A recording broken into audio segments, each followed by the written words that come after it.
Morning guys, welcome to the lockdown day 33. A lovely Saturday, not quite as sunny as it's been, but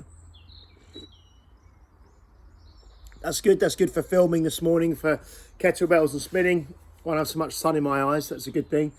Just want to talk about a couple of things really this morning. First thing, yesterday morning I was lucky enough to be, Scott Johnson interviewed me for a group that he's part of photographers, and we talked about health and fitness during the lockdown and that sort of thing and everything that was going on.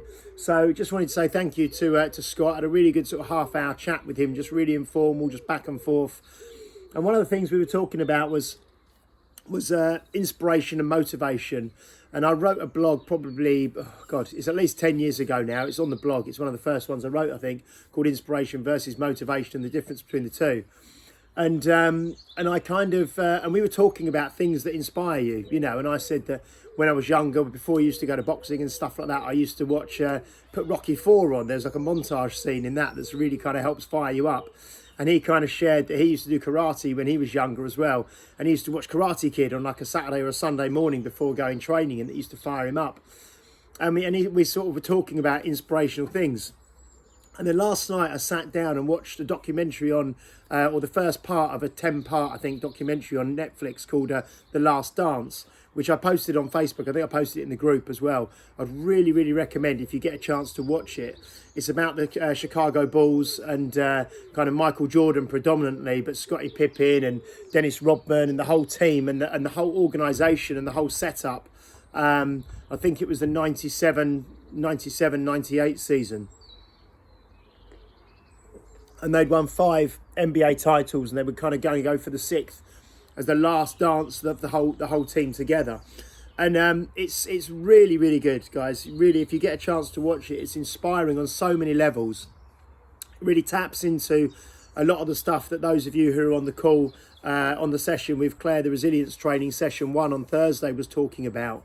And having a why, a strong kind of purpose, a vision, and the head coach, and I'm not a basketball sort of fan. I can't remember, was it Phil something, but the head coach of the Chicago Bulls sort of at the start of the season kind of gave the season a name, you know, and kind of a theme, and then was gonna run with that, and that was what was going to gel everyone together for the whole of this season. It was called The Last Dance, you know, which is the name of the documentary. So like I said, I've just watched episode 1, but really, really watch that if you can, because the sort of things that we're working on at the moment in terms of, you know, kind of discovering and choosing and uncovering your purpose and your why, and then your goals and that sort of thing. And you hear Michael Jordan talk from when he was in high school. I think he even said, you know, he wanted to be the best basketball player, you know, in the world, you know, at a very, very young age. And the commitment and the dedication and the sort of single-mindedness and the focus that he had was just incredible. So if you do get a chance to watch that, give that a watch, okay? So what I'm going to do today, I'm going to share a blog piece with you from Claire's website underneath or above or underneath this video with you, called Why High Achievers Use Hypnosis for Goal Achievement, which I've been reading this morning. That's a really interesting piece. And then in the next couple of days, I'll share that. I'll have to read it because I wrote it so long ago, that inspiration versus motivation piece. It may be a load of rubbish. I can't remember, it was so long ago. I'll read it, and if it's relevant, I'll post that up over the next couple of days as well.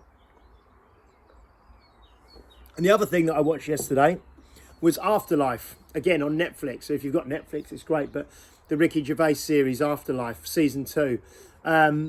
And that was really, really good as well. I'd really recommend, if you've got access to Netflix, if you've seen, I mean, if you hate Ricky Gervais, then don't watch it. But this it's so heartfelt, and it's so poignant, and it's so, I suppose you could say it could be life-changing or life-affirming.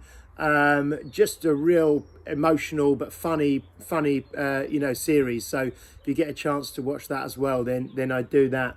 And just want to say thank you. Someone reached out to me yesterday after my video yesterday morning and said that they'd missed the first kind of sessions that we did with Claire, the 30-minute interview, then the discovery session, then the first resilience training session. And they reached out to me and said, look, is it too late for me to get involved? I'd like to. So I just want to say thank you to the person who reached out to me yesterday to kind of get involved with that now. Like I say, it's not too late. I mean, it's nearly too late, but you know, if you sit over this weekend, if you decide, if you have a change of heart, or if you kind of have time to watch the interview and then it interests you, just ping me a message and we can get you started, as long as we get you caught up before Thursday. But yeah, like I say, I'll pop that blog on the email and the Facebook group and the YouTube link, today, and you can have a look at that. If you're joining me for kettlebells, 8 o'clock, it's going to be it's quite cool actually outside, so I'm going to train outside. Won't be quite so hot and sweaty as it has been. And then obviously spinning at 9 o'clock. And just have a really fantastic weekend, guys. And if you do get a chance to watch that last dance, it's one of the best things I've seen for a long time. And Steph sat down and watched it with me, and she loved it as well. It's one of those kind of goosebumps kind of, you know, you hear these sayings and it just really just, you know, you see what they're doing, and you know, the goosebumps you get while you're watching it are absolutely incredible, whether you're a basketball fan or not. It's just as a fan of sport in general, or just someone who is the absolute top of their game and absolutely, you know, single-minded in their focus, and, you know, one of the best to have ever played the sport. So good. Have a fantastic weekend. Have a good day today. I will speak to you again tomorrow morning. And just have a lovely Saturday, guys. Okay, so stay safe, stay strong. Take care.